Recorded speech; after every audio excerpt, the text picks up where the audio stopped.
Hey, and welcome back. Today we're going to be taking a closer look at this gorgeous motherboard by Asus. In the sea of Z170 motherboards, this product is kind of unique. This board is a combination of both form and function, and it's sure to please not only gaming enthusiasts, but enterprise users as well. If you haven't noticed from the dramatic entry, this motherboard is the Asus Z170-WS. Longtime fans of Asus will instantly identify the WS branding, but for those who aren't familiar, it stands for Workstation. The Workstation branding has become somewhat of a symbol that denotes quality and craftsmanship, but also balances form and function. The amount of thought that has gone into the mechanical and aesthetic designs of each iteration has only gotten more and more impressive over time. As good looking as this board is, it's not all about aesthetics either. This board is bursting at the seam with the latest bleeding edge features that you've come to expect from Intel's latest chipset, but also a few upgrades to Asus's core technologies as well. We've seen them deliver outstanding features and performance with the past WS products, but let's see if they can do it again. Right off the bat, the design is eye-catching, and would be right at home for enthusiasts that want a great looking board, but are also looking for something a little bit less RGB crazy, a little bit more minimalistic and understated. Equal parts form and function is a recurring theme that we're going to continue to see as we dive deeper into the technical specs. Take for instance all the gold caps all over the board. They're not there just for looks. These are high quality 12K solid polymer caps that will all in likelihood survive much longer than the board itself. Little touches like this are what sets this motherboard apart, and with that in mind, let's take a look around. Starting at the I/O panel at the rear, we have an optical out, HDMI that supports 4096 by 2160 at 60 Hz, display ports that supports up to 4096 by 2304 at 60 Hz, and can daisy chain up to 3 displays using multi-stream transport. Moving down, we see 4 banks of USB 2.0 ports. Right next to it, we have postcode logging button that can be very helpful when troubleshooting, and a BIOS flashback button, which is a great feature that allows you to update the BIOS without the CPU.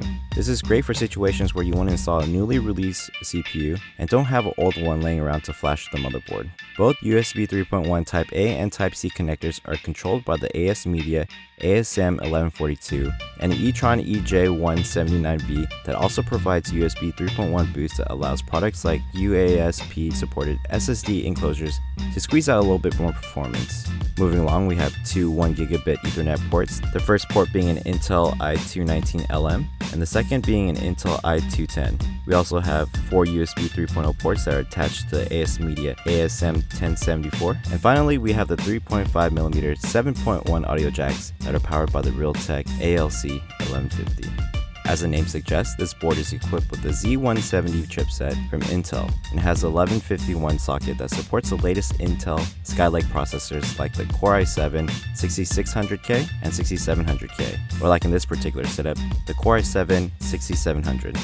For stable power delivery, Asus is using 2 ASP1405i, giving 8 phases to the CPU, 4 phases to the iGPU. Above the inductors, we can see the IR3555 that powers each stage, and below that we see the 12K solid polymer capacitors. All these components work together to provide the CPU clean power. And speaking of power, the motherboard and CPU are powered by this 24-pin ATX connector, along with 2 8-pin EPS 12V connectors for the CPU. To the right of the CPU, we see 4 DIMM slots that support dual-channel unbuffered memory with speeds up to ridiculous 3733 MHz overclocked. For speeds this high, it's highly recommended to follow Asus's qualified components list. Intel XMP memory profiles are supported as well. Right below this are 5 available PCIe slots that support 4-way SLI and Crossfire, but with huge diminished returns on performance after 2 GPUs, I wouldn't really recommend it. And in the case of a GTX 1070 or 1080, you can only SLI 2 GPUs anyways. Now in a typical configuration, I can see users installing either 1 or 2 GPUs and possibly additional add-in card. For example, this is actually what I would like to call a Twitch streamer setup. We have 2 GPUs and 1 Elgato capture card installed, running at full bandwidth on all slots. For enthusiast gamers, we can swap out the PCIe by 1 Elgato card for a PCIe by 4 NVMe drive like the Intel 750 and still have full bandwidth on all slots. However, if you decide to load every single slot on the system, the PCIe bandwidth is divided up.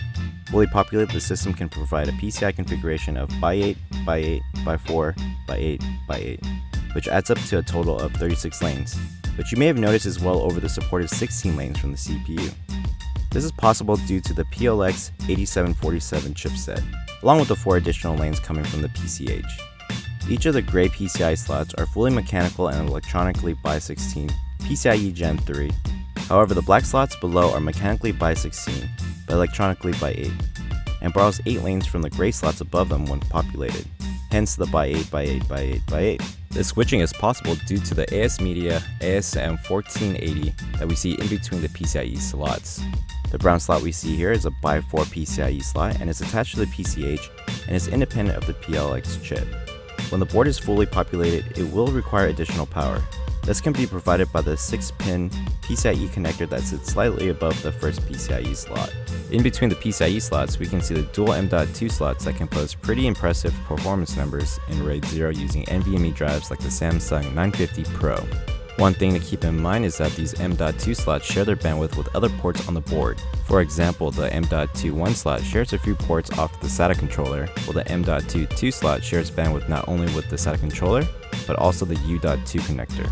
Keep this in mind while you configure your workstation. You may have noticed this header here as well. This allows you to drop in an add-in card accessory for Thunderbolt functionality. Currently, only Thunderbolt 2 is supported. As for storage, you aren't limited to M.2 slots only. The motherboard also has 6 of your standard SATA 3 connectors, but also has this. This looks like a mini SAS HD port, but is actually a U.2 connector. It's used as a native connector for 2.5-inch NVMe drives like the Intel 750. What's even cooler is that you can RAID 0 two 2.5-inch Intel 750 drives on the U.2 connector and the other on the M.2 one slot for some pretty crazy performance. Looking around the board, there are a ton of internal connectors, so let's get started. First off, there are 8 fan headers in total located throughout the motherboard. 6 are for CPU and chassis fans, 1 dedicated for all-in-one cooler pumps, and 1 5-pin extension fan connector that is used with Asus's fan extension card. At the bottom left, we have a header for optical out, front panel audio, serial port connector, postcode display, and a TPM header. In the area next to the reset switch, we see a T-sensor connector for a thermistor used to monitor the motherboard's temperatures, header for a direct key that allows users to enter the BIOS anytime, anywhere, and a CPU overvolt jumper that allows you to set higher CPU voltages for those crazy overclocks. Continuing on, we have a USB 2.0 and 3.0 header, as well as a USB 3.0 port. I'm a huge fan of the internal USB ports. Not only is it great for troubleshooting, but it's also very useful if you intend to use the board for something like ESXi or Unraid that allows you to use USB thumb drives to store config files and license keys. The ability to have the drive tucked away inside the system does offer a bit of peace of mind. Moving on, we have a front panel header. Above this sits the chassis intrusion. On the top of the board, we also have a SVID and VRM test header. It's pretty impressive how many switches and buttons Asus has managed to squeeze onto this motherboard. A lot of the fine-tuning features you would normally need to go into the BIOS for is represented on the board itself. This is very nice when you're trying to make changes on the fly. First off, we have a power and reset button, great during troubleshooting. On the lower right, we have a Easy XMP, which allows you to overclock your installed DIMMs to its embedded XMP profile. We have a EPU switch that enables or disables power management, and a switch for TPU. The TPU has 2 modes for CPU tuning. In the first position, the motherboard will overclock the CPU ratio. However, when you pop it into the second position, it uses the CPU base clock along with the ratio adjustment. Moving up the board, we see a red clear CMOS button, which is unfortunately in a very awkward position and is completely blocked when the GPU is installed. On the top right of the board, we see the Mem OK button, which allows the motherboard to tune the memory to the most optimal setting. Alright, conclusion time. This board is beautiful and has many features to back up its good looks. It's an amazing consumer board that has some enterprise-centric features that are sure to make many customers happy. My personal favorite is the addition of the U.2 connector for NVMe devices. While NVMe itself is not quite in the mainstream yet, it will be soon in the future. The ability to RAID NVMe is a great feature for enthusiasts that want the fastest storage performance possible. Dual NICs are also a welcome sight. Not many gamers will care for this feature, but if you're into home labbing, you're gonna love it. The power system on this motherboard is miles better than on any ROG product, which results in better efficiency and in turn better reliability. My only gripe with this motherboard is the position of the CMOS clear button. Having post issues with the PC is already aggravating, and having to deal with a button that's buried deep in a case under GPU, that's even more so. I do have to say though, this board is not for everyone, and these outstanding features don't come without a price. At this time, the board is retailing for $349.99, which will be priced out for many budget-conscious consumers, considering some of the more bare-bones Z170 boards go for as low as $110. But for the enthusiast that's looking to build the best possible system on the Z170 platform, you won't be disappointed.